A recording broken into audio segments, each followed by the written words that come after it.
So you watched the last video where we fitted the standard kit from Lambda Defense, and you're thinking, yeah, that's a bit of me, that's super cool, but perhaps you want more. And you're not wrong for wanting more.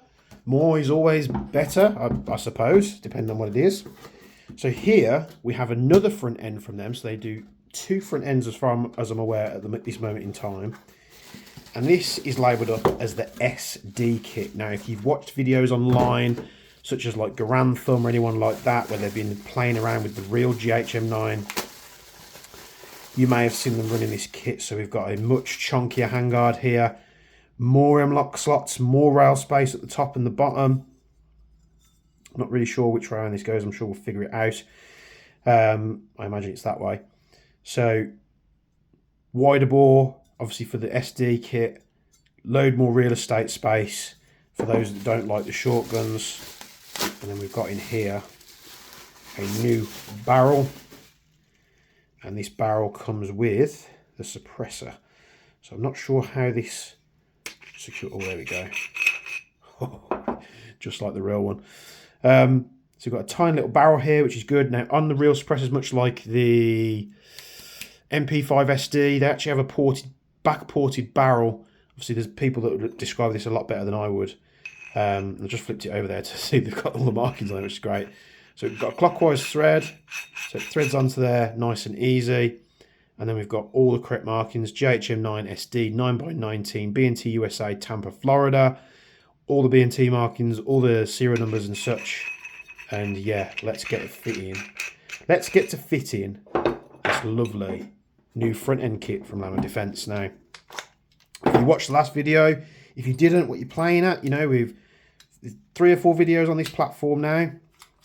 I will start a playlist on the channel, so you can go to playlists, and hopefully I've already done it by the time you're listening to this, and you can see all the videos in the series. So it's literally 2 screws, and we can remove the handguard. You could literally just pop this one on if you wanted to.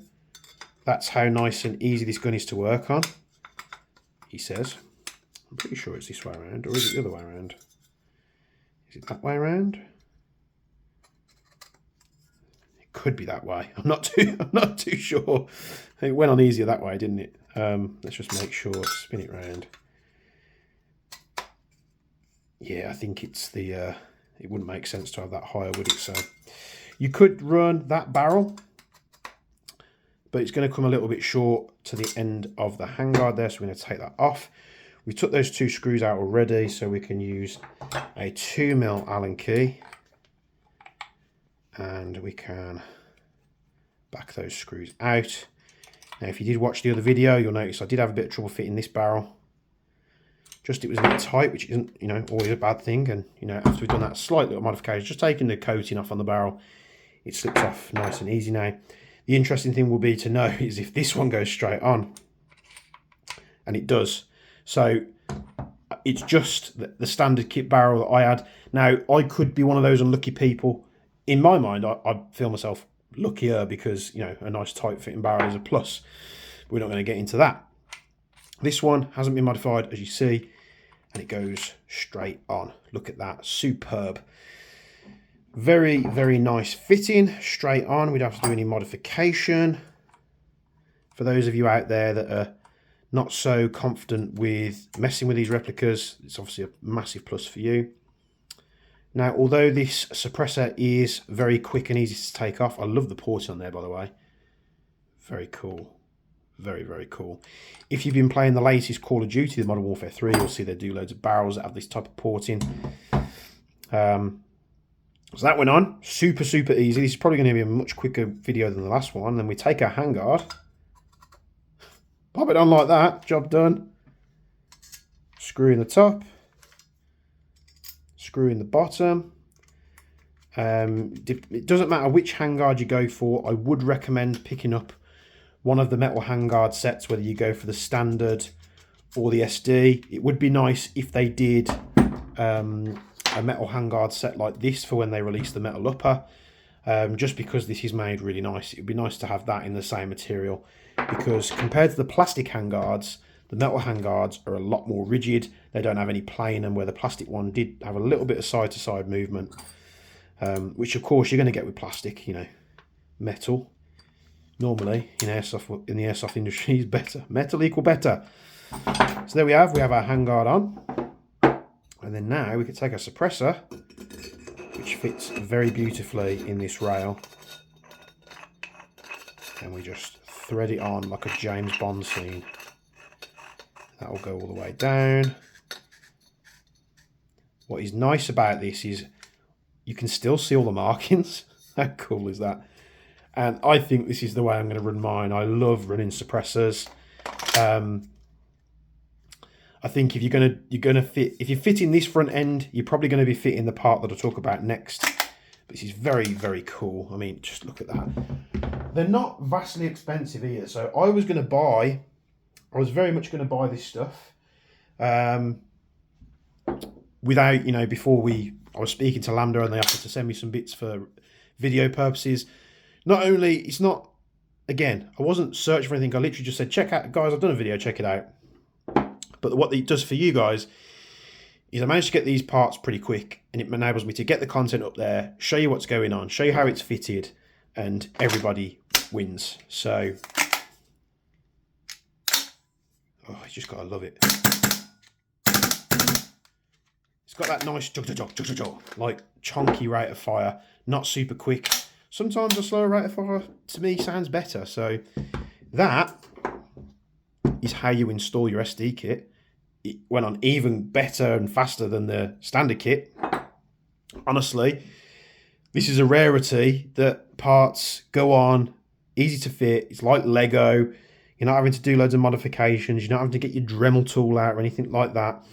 And a lot of companies, and I'm not just saying this because these bits were sent over to me, I have no like sponsorship from them or anything like that. I haven't paid them any money. But, excuse me, a lot of airsoft manufacturers, if you're listening, you can learn here. Release a product, and as soon as the product's released, just chuck out accessories. You know, we want more. Nowadays, like gaming industry, you go out, you buy a game, whether it's on Xbox, PS5, whatever, or PC, you buy it, and then you're probably going to be very likely, as much as people hate monetization and stuff like that, you're probably going to be likely to spend more to get the things that you want in the game if you have to. I know it's a crude analogy, you know, bear with me. But they're selling you the base gun. It's very, very inexpensive for what it is when you compare it to other things on the market. So there's the base gun. It's very affordable, especially in today's climate. Now, you've got the base gun. It's great, but if you want an SD front end to, you know, mimic the real one, or you want a standard front end, or you want Trilug to run MP5 suppressors, all this stuff is there ready for you to buy. So to me, that is probably one of the most important things that a lot of manufacturers get wrong. So I'm going to tie off the video there because I could go on a rant for ages.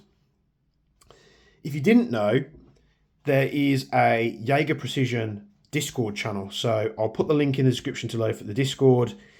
You can hop on there, have a chat. So it's not super populated, but I'm probably going to be sort of promoting it a bit more in the coming videos, just because every now and again I'm on there. So if you wanted to pop on and chat airsoft stuff, you know, great. Do a bit of gaming. We'll see. This is the SD kit for the Lambda Defense GHM9. And I know a few of you got mad at me for not, you know, going into why it's called the GHM9. The GHM9 is called the GHM9 because it stands for Grasshopper Mouse 9. And the whole thing behind that is there's an animal called the grasshopper mouse, and it eats scorpions. I'll let you fill in the blanks there. They were going after CZ with that, I think, and it's absolutely genius. Excuse me. So thanks for tuning into another video. Let me know down in the comments below what you think of the SD kit, whether you prefer the standard kit, whether you prefer the original little tiny handguard that comes with it. The choices are there. SD, standard. I mean, just look at it, me lining it up here. The choices that you have here. Original, standard kit, SD kit. I would like them to see them come out with some more magazines or spares. I haven't seen many places stocking them. I think Airsoft World, and I will need to give a shout out to Airsoft World because they were kind of the middleman and facilitated Lambda Defense sending stuff because they're the distributors in the UK. Lambda sent it into Airsoft World, and Airsoft World took care of it and got all this stuff down to me super quick, so thank you to them. Go out and check Airsoft World out as well. They've got all this stuff in stock. They've got all the accessories at the moment. As far as I'm aware, they should be live. If I'm not, don't quote me on that. More exciting stuff coming for the GHM9. Thank you very much to Lambda Defense. Thank you very much to Airsoft World. And as always, like and subscribe goes a hell of a long way. Chuck down in the comments below what you think. Do you think it looks good? Do you think it looks rubbish? I want to know. Put it down below. And from me and Bench, as always, we'll see you in the next video.